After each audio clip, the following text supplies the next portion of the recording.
So the RAID log is by far one of the most easiest and most effective tools in project management that we can use to manage our projects. Now, I highly recommend that you create a RAID log anytime you're starting a new project so that you can track anything that can impact your project scope, schedule, or cost. You want this to be a living, breathing document that you update on a daily basis anytime you're meeting with your team, management, and you're reviewing your project's plan. So let's get into it. The RAID log focuses on a project's risks, assumptions, issues, and dependencies, or the risks, actions, issues, and decisions. It will depend on your preference if you include both actions and assumptions, as well as dependencies and decisions. But to be as comprehensive as possible, I'm going to cover all 6 of these areas in this video so you can start using the RAID log for your projects. Now, before we go into the details, it's very important that you know why the RAID log is such a valuable tool for us. When you're managing more than 5 to 10 projects all at the same time, it can feel so incredibly overwhelming looking for each of your project documents. The RAID log keeps everything organized in one location. It is such a huge time saver, and it has literally saved me hours every single week because I have it stored in one location for every project that I manage. And I can easily pull this up during my team calls, our project huddles, or whenever I'm reviewing project plans with management and my team members. So how does a RAID log work? Well, it's usually an Excel file that includes separate tabs for your risks, assumptions, issues, and dependencies, or some type of variation as I mentioned earlier. The first section is dedicated to your risks. Plain and simple, where can things go wrong in your project? This is all about figuring out ways to prevent these risks from becoming really bad and getting out of control. The last thing we want is our project to keep getting delayed by more than 2 years and our project's costs being completely over budget by more than $1 million. Because that would be extremely terrible, am I right? So a risk is an uncertain event that can have a positive or a negative impact on your project. The way that I like to think about it is that risks are issues which have not yet occurred, and they have the potential to impact your project scope, schedule, or cost. The 3 big areas of the iron triangle. And the reason why we as project managers are worth our weight in gold is that we need to be really good at managing risks. So for example, if we can prevent a huge risk with having our schedule and timeline being delayed by more than 1 year for developing our product, that's going to be incredible because it's going to accelerate our time to launch products to market and generate significantly more revenue for our company. So just remember, risks can become issues if the mitigation plan is not successful, which can eventually create hurdles for completing our project on time, within budget, and within scope. These are all very important areas that we need to be actively thinking about. So the first step in creating your risk log is to start identifying your risks at the start of your project when you're gathering your team members and you're officially kicking it off. Just ask the question, what exactly can go wrong here? You want to make your risk log very simple and very easy to use. Just having a couple of columns should do the trick. The first column should be the risk number.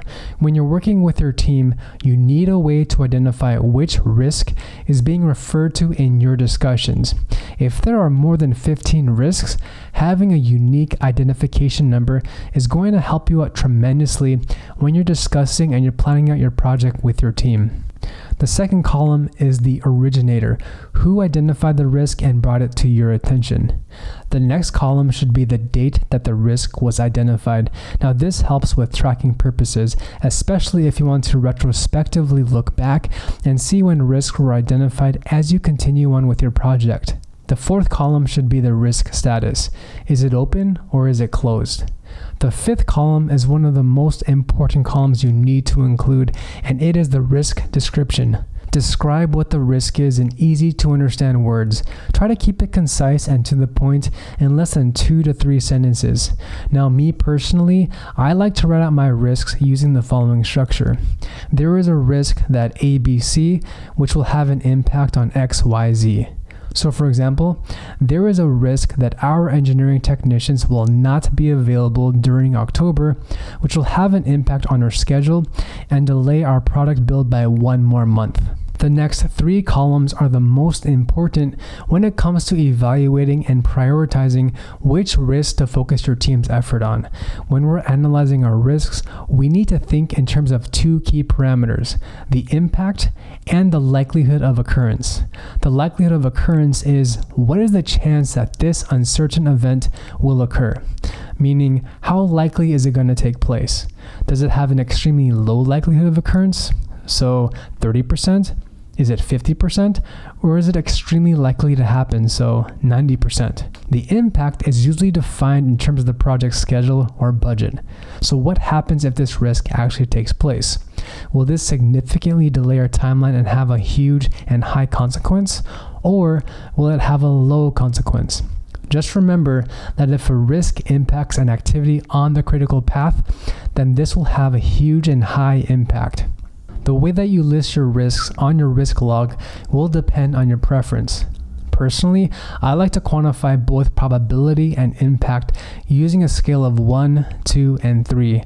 1 being the lowest, 2 right in the middle, and 3 as the highest. And then I'll quantify the risk score by multiplying the probability and impact together, and then I'll obtain one final score. So for example, for our risk of not having engineering technicians available in the month of October, let's classify the impact as a 3 with a high consequence level and with a low likelihood of occurrence as a 1.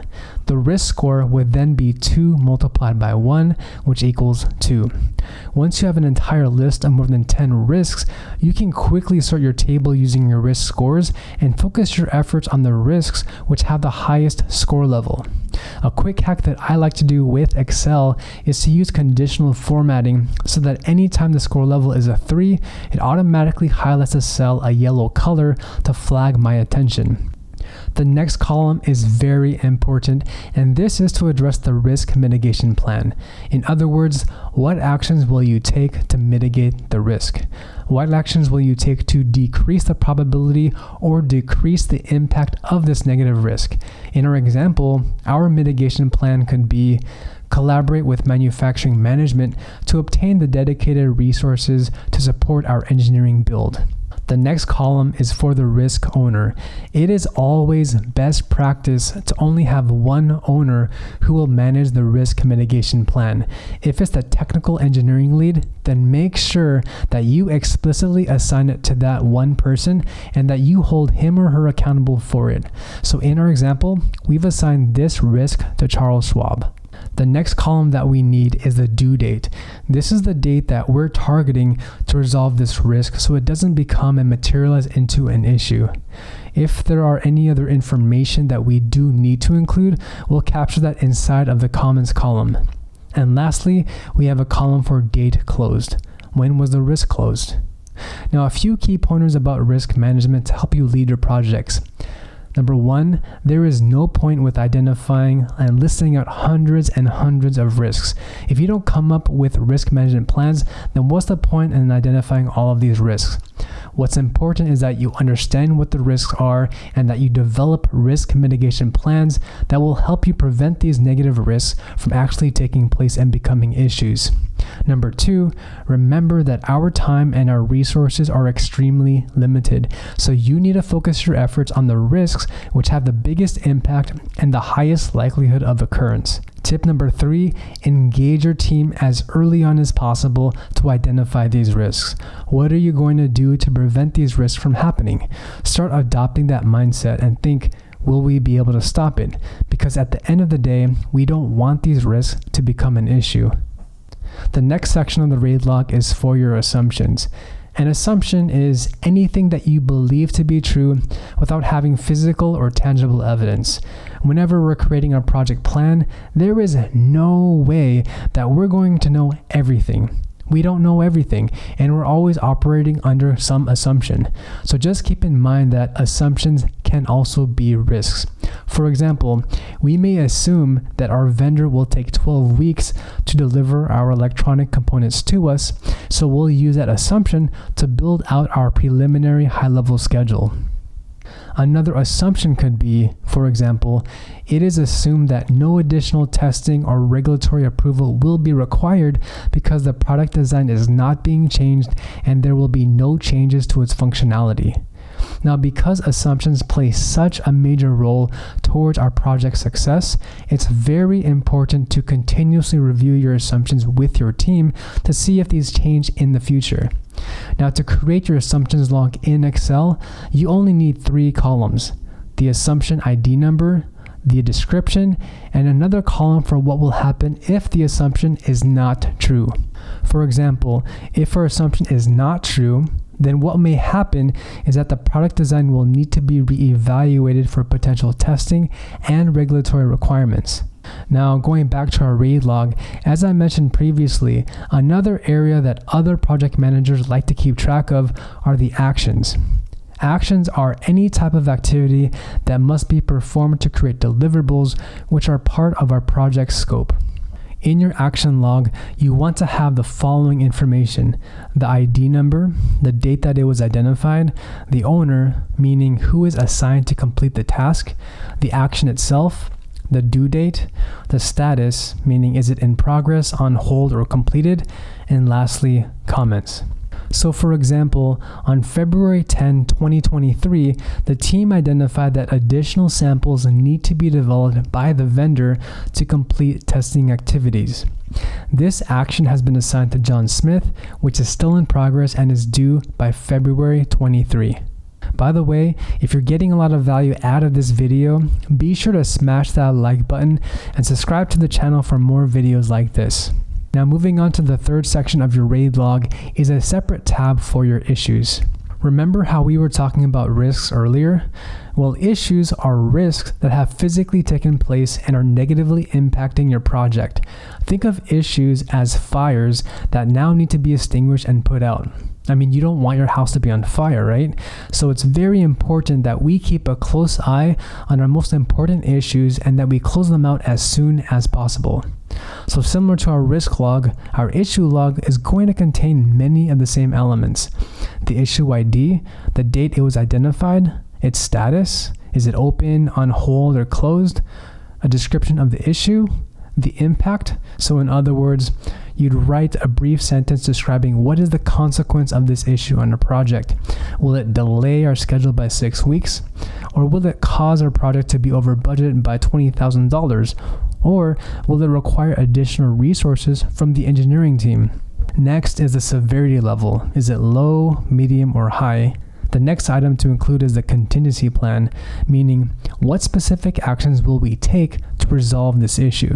Now, this is the most important part of your issue log, and you need to work with your team to determine what strategies and steps that you're going to take to put out this fire and eliminate this issue. The next item is the owner, who is going to oversee and manage this contingency plan. Afterwards is the due date for when this must be completed. And finally, a section for comments. Be very specific to how you will resolve this issue so it can be referenced in future lessons learned and retrospectives.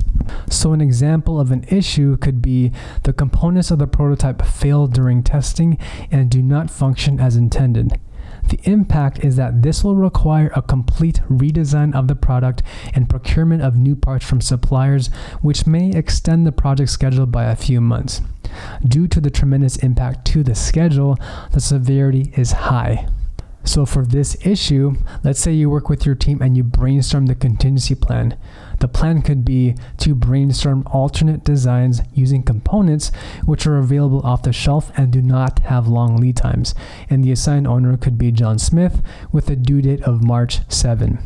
The fourth area of our RAID log is a section for your project's dependencies. Now, a dependency refers to how tasks are related to each other. For example, does task B need to finish only after task A starts? Or can task B start at the same time as task A? Keep in mind that different tasks have different relationships with each other, and it's very important to keep track of the most important dependencies for your project. It isn't always the case that every task follows a sequential waterfall approach. parts are not always purchased after the design is completed. Sometimes parts are purchased while the mechanical design is being completed or while the software code is being developed to accelerate timelines and have a working prototype be evaluated by customers early on.